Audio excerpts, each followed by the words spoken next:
The silence I craved had finally arrived, or so I believed, before he shattered it. Days like that one left a residue, a clinging film of forced smiles, stifled sighs, and the constant, draining act of being who others expected. The dormitory, usually a cacophony of youthful energy, exhaled a sigh of its own as his footsteps faded. Relief washed over me, a permission slip to simply exist. The carefully constructed facade crumbled. Clothes fell where they may, burdens discarded with each shed layer. I burrowed into the mattress, seeking solace in its yielding embrace, finally unburdened, unaware that privacy was about to become a casualty. The fan hummed low. The curtains swayed slightly from the cracked window. The sheets were cool against my bare skin. I lay there, sprawled and quiet, not touching myself, but not exactly still either. Just breathing deeper, letting the tension drip out of me, thought by thought, inch by inch. A slow exhale, a stretch of silence that felt earned. It wasn't about lust. It was about release, about being untouched by the world for 5 minutes, about forgetting how exhausting it was to keep a part of myself hidden every time he was in the room, because he was always in the room. My best friend, the golden boy who never meant to steal my attention but did anyway. The kind of guy who could toss a shirt over his shoulder, grin like he knew the effect he had on people and mean none of it. Or maybe he did, just not for me. He'd never even flinched when I came out to him last year. Just laughed, clapped my shoulder, and said, "Guess that means I've got to work even harder to stay the hottest guy in the building." He was joking, of course. That's what he always did. Joke, tease, play. But I wasn't playing anymore. Not really. I'd gotten good at pretending, but sometimes. Like now, when I had the place to myself, and the memory of his towel-draped body from this morning still branded behind my eyes. My defenses slipped. I didn't need to touch myself. I just needed to feel something, anything, without fear of being seen. Or so I thought. There was a click, faint, a metallic rattle at the door. My heart didn't react at first. I was too lost in the haze. I figured it was next door or someone in the hallway. Nothing unusual. But then the knob turned, and I didn't move fast enough.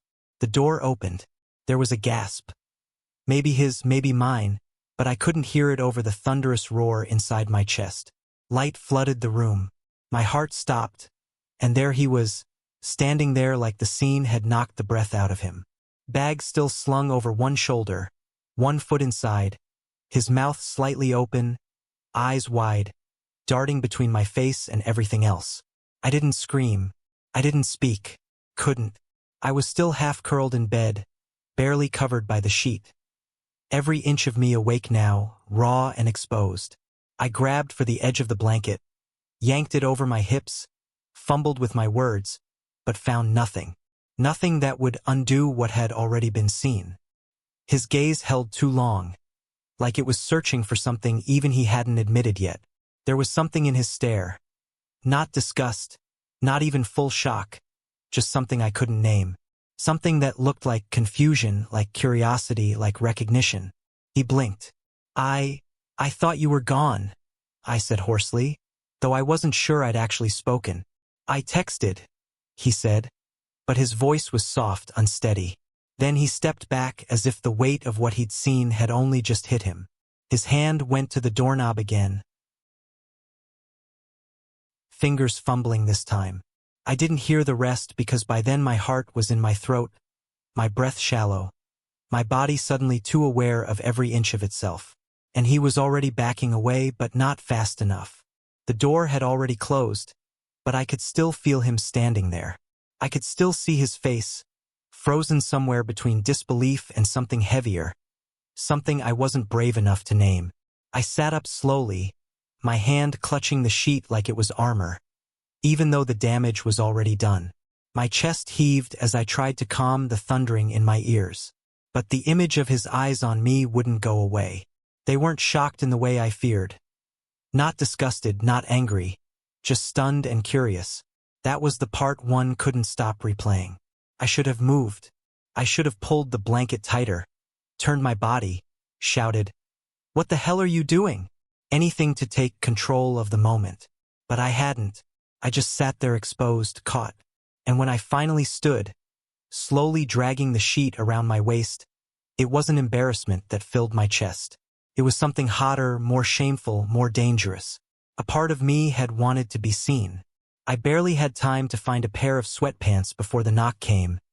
Soft, hesitant. I froze mid-step, staring at the door like it might explode. Another knock, then his voice low and cautious. "Can I come in?" There was no way to say no without making this worse. "Yeah," I called back, already hating the way my voice cracked. "It's fine." The door opened slower this time.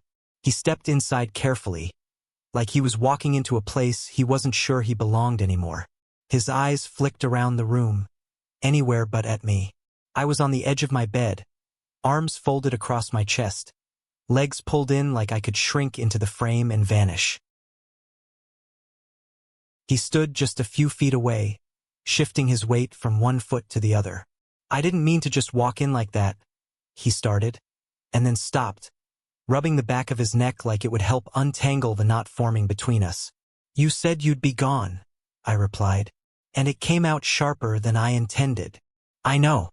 The group meeting got canceled. I didn't even check my phone before heading back. He looked at me then, finally, and his voice softened. "I really am sorry." I nodded slowly, biting the inside of my cheek to keep myself from saying more. The silence grew legs and walked between us, pacing, circling. It didn't feel like before, not comfortable, not familiar. It felt tight, like the air itself was bracing for something we weren't ready to name. He moved to the edge of his bed, which sat across the room from mine, and dropped his bag to the floor. Then he sat, mirroring my posture without meaning to, elbows on his knees, hands clasped. His eyes flicked to me again, brief but sharp. "You okay?" he asked. "Yeah," I said too quickly. "Fine." He nodded but didn't look convinced. Neither was I. Another silence fell. He picked at the edge of his hoodie sleeve, pretending not to notice how my eyes kept darting to him. Couldn't stop. I didn't know what I was looking for. Some hint of what he was thinking? Some sign that he was just as thrown as I was. "So," he said after a moment, forcing a weak smile, "is that a regular thing?" "What?" I blinked, heat rushing to my ears. "Being that comfortable when I'm not here? When I think you're not here?" "Yeah." He chuckled softly, and for a second, the air between us thinned. "I mean, it's your space too," I murmured. "Didn't feel like mine just now," he said. I bit my lip. "It's not what you think." "What do I think?" he pressed. "I don't know," he shrugged. "That I saw something I shouldn't have, or that I was judging you." I wasn't. That word judging landed somewhere in my throat. I swallowed hard. "Then what were you doing?" he asked. He hesitated, not because he didn't know, but because maybe saying it would make it real. "I don't know," he finally said. But it didn't sound like the truth.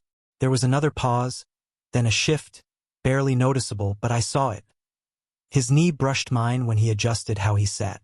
Not on purpose, not aggressively, but enough to light a fuse under my skin. I didn't move away. "Look," he said slowly. "I didn't mean to make you feel exposed." "You didn't have to," I replied. "I already did." He nodded and his eyes dropped to his hands. "It's just, I've never seen you like that before. Not just naked or whatever. Just relaxed, like nothing was weighing on you." I looked at him sharply. He looked back. The silence between us now wasn't empty. It was thick, charged, like touching an old radio dial and suddenly hearing the static behind the music. "What are you saying?" I asked, but my voice came out softer than I meant it to. He leaned back slightly, resting his hands on the edge of the mattress behind him, looking up at the ceiling like he needed it to say the words for him. "I guess I didn't expect to see you like that. And now that I have, I can't unsee it." My breath caught. His gaze dropped again, and this time it landed right on me. His eyes didn't scan. They stayed focused, intent. "You looked," he began, then trailed off. His jaw shifted. His voice was almost too quiet to hear. "Free." The word landed in my chest like a flare. He didn't say anything else. He didn't need to, because the silence that followed was louder than any confession he could have made. The next morning came slowly, like the world itself wasn't quite ready to wake up. I heard his footsteps in the kitchen before I opened my eyes. Soft, unhurried, like he didn't want to make noise, but also didn't want to walk too quietly in case I noticed the effort. I lay there for a moment, eyes half closed, still wrapped in that thin blanket from the night before, unsure of what to feel. The room was filled with sunlight, not golden or warm, but pale and washed out. The kind that made everything look more fragile than it was. He didn't mention it, not once. Not what he saw, not what he said. Not the way he looked at me like he wasn't sure whether to apologize or admit something more dangerous. And I didn't bring it up either, even though it clung to the back of my mind like static. Every second of yesterday looped in my head. The doorway, the pause, his eyes, that single word free, and the silence that followed like a held breath no one knew how to release. The whole day passed like that, full of polite normality that tasted wrong. He offered me coffee. I nodded. I asked if he was going to the gym. He shrugged. We traded words like old coins, light, worn, too familiar to feel valuable. But beneath it all, something had shifted. I could feel it in the way he stood a little closer when we passed each other in the kitchen, in the way his eyes lingered just half a second longer when I reached up to grab something off the shelf, in the way his jokes didn't come as quickly, like he was measuring every word before letting it leave his mouth. And that night, when we ended up on the couch watching some movie we weren't really watching, the tension stretched so taut between us that I could almost hear it hum. We weren't touching, not exactly, but our knees were close. Close enough that when one of us shifted, the brush of skin felt louder than the dialogue on the screen. I pulled back slightly, just an inch, pretending to stretch, but his hand found my leg before I even finished the movement. A soft touch on my knee. Barely pressure at all, but enough to stop me. I froze, slowly turned my head toward him. His gaze didn't flinch. "You were going to move," he said like it was an accusation. "I was uncomfortable," I replied, even though we both knew that wasn't true. "I'm not sure," he said, barely above a whisper. "But I didn't want you to stop touching me either." We didn't speak for a moment. The screen flickered in front of us, casting strange shadows on his face. His jaw clenched, then released. I could see his fingers flex slightly on his thigh. He looked like someone stuck between two cliffs, not sure which direction meant survival. Cleared my throat. "So, are we going to talk about it?" His eyes cut toward mine. "Talk about what?" I gave him a look, tired and sharp. "Don't play dumb." He looked away, then back again. "I'm not. He ran a hand through his hair, frustrated. "I don't even know where to start." I leaned back against the cushion, arms crossed lightly over my chest, still watching him. "Try this. Did you like what you saw?"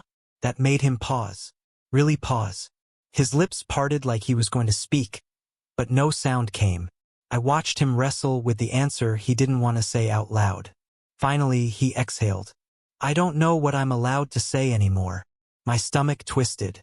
"You can say the truth." He looked at me then, eyes dark and heavy. "I didn't hate what I saw," he said, but his voice broke like he wasn't even sure what the truth was yet. "But it messed with my head. I can't stop thinking about it, and I don't know if that's okay." "Why?" I asked softer now. "Because I don't know what it means," he said. "I don't know what it says about me or us or anything. All I know is I saw you, really saw you, and it did something to me. Something I haven't stopped thinking about since." The room felt smaller, hotter. Couldn't breathe right. His words weren't loud, but they shook something loose in me. That flutter in my chest wasn't fear anymore. It was hope. Dangerous, desperate hope. I shifted toward him slightly, our legs now fully pressed together. The contact sent sparks through my skin, but I didn't pull away. Neither did he. Our faces were close now, closer than they'd ever been. And for a second, just one breathless second, I thought he was going to kiss me. His eyes flicked to my mouth, mine to his, but he stopped. He leaned back just an inch like he couldn't take it, or maybe he wasn't ready to let himself fall. My pulse was screaming. My body ached with tension. My mind shouted, "Please do something. Please cross the line. Please stop making me want this alone." He didn't move. I didn't either, until he reached out, hand trembling just slightly, and placed it gently on my leg. This time, not on the knee but higher, warmer. His fingers curled just enough to make my breath hitch. Then he looked at me, not scared, not confused, just waiting. "Tell me to stop," he whispered. I opened my mouth, maybe to say yes, maybe to say no, but nothing came out. I just turned toward him, and that was enough. His hand stayed on my leg, firm but gentle, like he was asking without words, waiting for the smallest flinch or a pullback that never came. I didn't move, didn't even breathe right. I just looked at him, his eyes dark with something I couldn't pretend to misunderstand anymore, and let the moment hang between us like a thread stretched too tight to survive much longer. The weight of it pressed into my chest, made my heart pound like it was trying to break free from the cage I'd built around it for years. I didn't tell him to stop.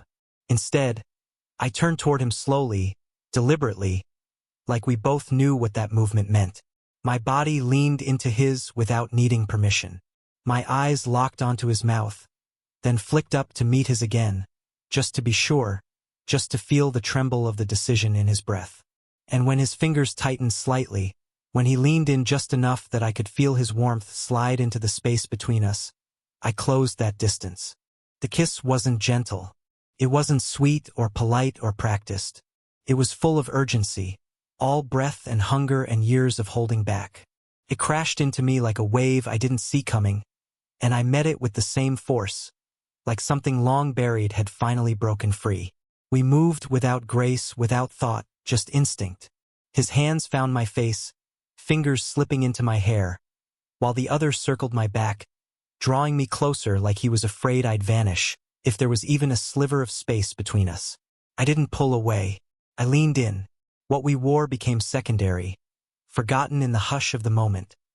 Touched, adjusted, loosened by fumbling hands and quickened breaths, until it was just us, unguarded. Every brush of skin felt like a truth finally spoken. His hands explored with reverence, like he was tracing a map he'd only dared imagine until now. And I was fire beneath every motion, lit up by the unspoken promises in every glance, every touch.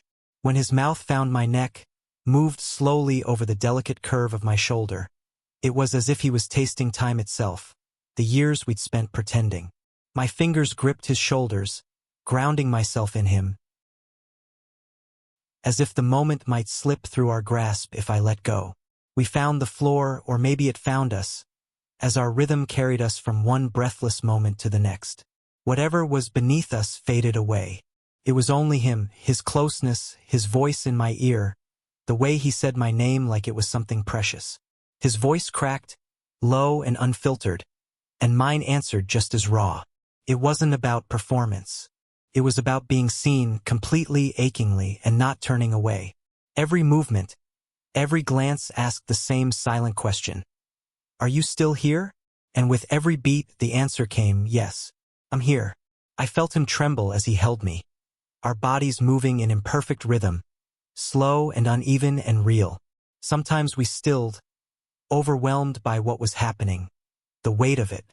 Sometimes we surged, driven by something we couldn't name. But through it all, he kept whispering my name like it was the only thing holding him together. When it was over, we didn't speak at first, just stayed close, catching our breath, wrapped in the quiet. He looked at me like he was still trying to believe it had happened. "What does this mean for us?" he asked, barely above a whisper. I didn't know. I just shook my head. "Do you?" I asked. The silence that followed wasn't empty. It was full of every feeling we hadn't put into words. He was half over me, an arm across my stomach, his face near mine. Our legs intertwined, the warmth between us still humming. We didn't move, afraid that if we did, the spell would break. But even in that stillness, everything had changed. And we both knew it. I stared up at the ceiling, heart still thudding, one hand resting lightly on the back of his neck, and let the weight of what had just happened sink into my bones. Just as our breaths began to slow and our bodies melted into the silence, His phone lit up again, face down on the floor, its screen casting a brief pulsing glow against the wall. I didn't want to look. I didn't even mean to, but when he reached down to grab it without hesitation, something in my gut twisted. The name that flashed made my throat close. It wasn't just a contact, it was her. The one he said was in the past. The one whose name he once swore didn't mean anything anymore.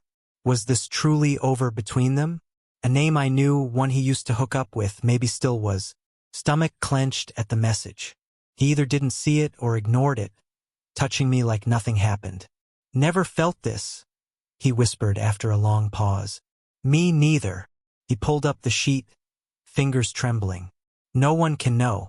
Not yet. I recoiled. Why? Afraid of what? He looked away. I need time. Enough for the moment. Not enough to be seen. A door handle rattled. We jumped, clutching the sheet, but it was nothing. The illusion shattered. He held me, but the air shifted. The name, the secrecy, his look. Sleepless. Morning. Text me. I nodded, tight-lipped. He left. Another message, same name. Doubt wrapped me. Had I won only to lose? Next morning, his warm body next to mine. Comfort. He stirred, didn't pull away, burrowed closer. No shame. Silence felt louder. Awake. I murmured. Yeah. Thick with sleep. Tangled, bare. Rush faded, replaced by fragility, tenderness, fear. Silence. Then, so, unfinished. Vulnerability in his eyes. You don't need to explain. I want to, but... Fingers intertwined. I don't know what I am. Don't label it. Just be here.